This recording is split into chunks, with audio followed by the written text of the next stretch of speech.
only purpose of man's sojourn on this earth is to seek God. Because thoughts are the ones that are killing. That's the pollution of the mind, the Gedanken.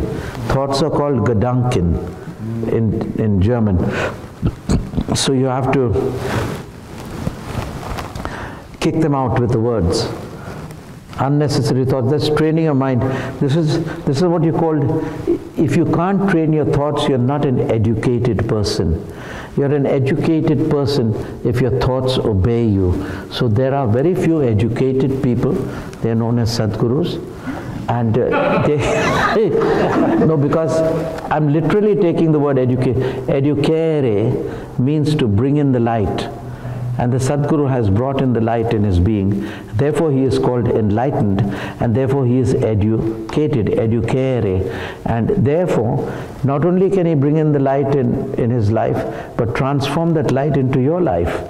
This is how far we have wandered from true education. I marvel at this dichotomy of this whole human error, and life is a comedy of errors, and we live it as we like it.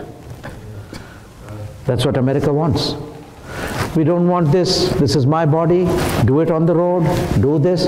Hey, wait a minute. Wait a minute. You got to discipline yourself first. A banjo cannot play. Every string of the banjo, the guitar says, hey, I'm free, let me go. One wire is going this way, one wire says, I want to stand on my head now. The other says, I want to kneel. The other says, I want to run, dance a jig. No, then the guitar or the banjo will not perform the act for which it was made. It was made to play the tune of the guitar. But if every string of the guitar is indisciplined, how will it achieve its purpose in life? This is my mind. I'm not copying from Karl Marx or from communism or from democracy or from dictatorship. This is Gurunath. I'm a founding father, and I have to guide you. You have to be disciplined. And those who are not disciplined will wither away, and their life will be wasted.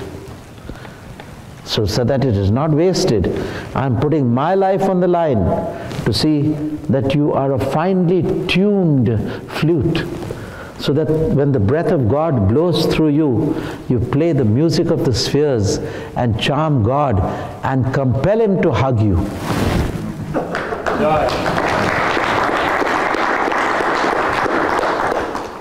It's not your body. It's my body. I'll do it myself. These young girls and all, now my grandchildren already begin talking like this all. They're very young children, but they show that this old man doesn't know anything. It's my body. I'm going to paint my nails as I like. I'm going to do as I like. All mothers have gone through this, but me as a grandfather, I had to face my grandchildren, and I felt that they're a totally new dimension. I don't force them, so I told my grandchildren, I said, my dears, you are not, it is not your body. Can you stop your pulse? No, Ajuba. Can you stop the blinking of your eyes? No. Can you stop your heartbeat? No. Then my dear, how is it your body? Your ego is saying it is your body. Your ego is saying it's your body. I know that the women or the young ladies in America have said this word in relation to their bodies, to having children, to abortions. I don't want to get into that. They should be allowed to abort whenever they want. They should be allowed to have a child whenever they want. But it's all superfluous stuff. As only a yogi can say that this is my body. Can you control your breath, Gurunath?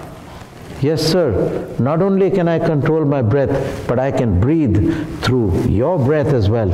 So this is not my body, but your body is also my body. Because you cannot control your thought and mind. How is it your mind? Gurunath, is it your mind? It is my mind. And your mind is also my no mind. All of you have experienced that, right? Aye. So now we cannot refute these propositions which I've put, because you have experienced these propositions. Your thought goes into a blank. As a matter of fact, effortlessly, if I'm sitting near you, you're already calm. The moment you look at me, you're gone. You're meant to disappear, because that's the disappearance of the ego. So this is to be understood, that a certain amount of discipline is required, because Ravi Shankar plays the sitar, and the sitar plays heaven. It's dancing, and the world is entranced. But if the sitar, like the human being, must be fine-tuned to its work, not too tight and not too loose. If it's too tight, the strings will break. Don't go over fasting and doing that. If it's too loose, it won't produce the music it is meant to produce. Barabar bolte hai ki nahi? So it must be just correctly fine-tuned.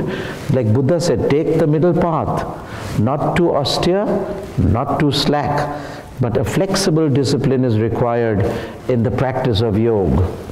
Remember this, a flexible discipline is required. And therefore, when you are fine-tuned to nature's flow, mind melts into the opal glow. And that's what you want. That's a heavenly mind. You can't have a mind which you can't control and this thing. You've got your degrees from outside, but you may miss the main purpose, you know. You filled the knowledge, you got your degree, but you have a leaking vessel. As a leaking vessel never can fill the waters of life, so pure and still, so distracted mind fails to retain wisdom's nectar in its brain. What's the use of having a leaking mind and have done your PhD? It's no use. The very instrument of mind must be changed. The minds, not the system, but the minds of the people who run the system must be changed. Then there can be a change. And I am not influenced by anybody or anyone. Yes? That's the minds of the people in charge need to be changed. They need to be able to control their own minds. Just say it louder. The minds of the people in charge need to be changed. Yes. They need to change their own minds. Yes. And be able to control their own thoughts. Yes. Yeah. Not the system. System cannot do anything. You get a system of other rotten minds, it'll repeat the same thing. So what I am doing is the real education, the educare, and the real work.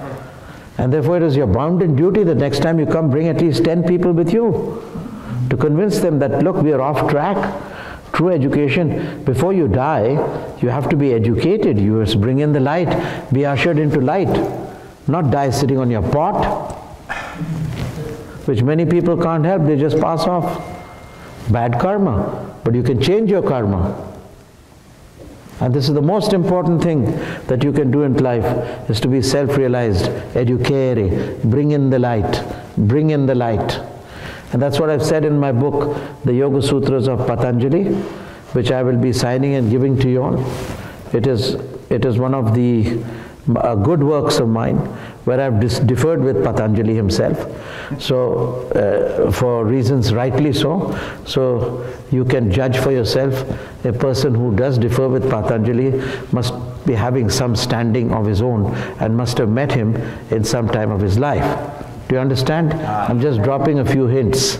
But we have to give him his respect also. So he's a great sage. But you have to cut it to the core, guys. Cut it to the core. Without discipline, nothing can happen. Our schoolmaster, gym teacher, was a rough and tough guy. He was quite a Mr. Fordham, an Australian fellow and all. And at Sunday evening chapel, all the boys who were in the gym with him, training for boxing and weights and all, used to see they were looking at all the girls passing for Sunday evening church. So it was not, boys didn't go to church to pray to God, they went to church to look at the girls. Because how can you blame us? We have never seen God, but we've seen girls. So, at the age of, from the age of 5 to 15, what does a guy know? You see a beautiful girl with golden hair, she's goddess. Finished. So Mr. Fordham used to tell us in school, hey guys, remember, all you guys, I'm going to whack you hard, you boys, bloody rascals. Straight is the line of duty, curved is the line of beauty. Follow the straight line and you will see that the curved line will ever follow thee. So we said, sir, this is, but will the curved line follow us? Because if we go on the straight line and the curved line doesn't come, then we are of great concern. So they used to teach us all these things. And though you come out of each grueling bout, just have one more try. What does it say? And though you come all beaten and broken and though you come out of each grueling bout all beaten and broken and scarred, just have one more try. It's dead easy to die. It's the keeping on living that's hard. And they used to tell us, even if you're tired, keep running, keep running. And that's what made us. In the marathons we were tired. We had to run about a 10-mile marathon, 10 to 11 miles. And our guys used to encourage us. When I went to the bottom of the lake, Mr. Johnson said, have one more try. I said, sir, I'm totally exhausted and I can't see a thing. Give me a torch. At the bottom, then there was one hand looming. And they gave me a certificate of courage for repeatedly descending to the bottom of the lake. And they say, but I knew how afraid I was. And I knew that Mr. Johnson gave me that courage to again repeat it and face that deadly. It was like death. 40 feet in a deep lake it's about twice or thrice this house, this thing, and your eardrums go to a bursting. So they teach us these things in school, for which we are very grateful. It makes the man. Spare the rod and spoil the child. And now here the mothers are going and saying, oh, my little Johnny, and he's got a running nose and this thing. So the whole thing is becoming sissy. So I told the school, I said, sir, at our time we used to be ready, waiting out in the cold, ready to be whacked, waiting for the cane outside the principal's office. Here the mothers are complaining. And they made, at that time, we produced 25 to 30 lieutenant generals of our country. And we produced 1 field marshal and 6 air chief marshals because of the discipline. So discipline, I'm saying, you guys are already disciplined, otherwise you wouldn't be here with me. Discipline is a very, very important thing. You can laze it, I laze, I come ting, but for your sadhana and for God, never spare. Never spare yourself. Just go the extra mile. The extra mile.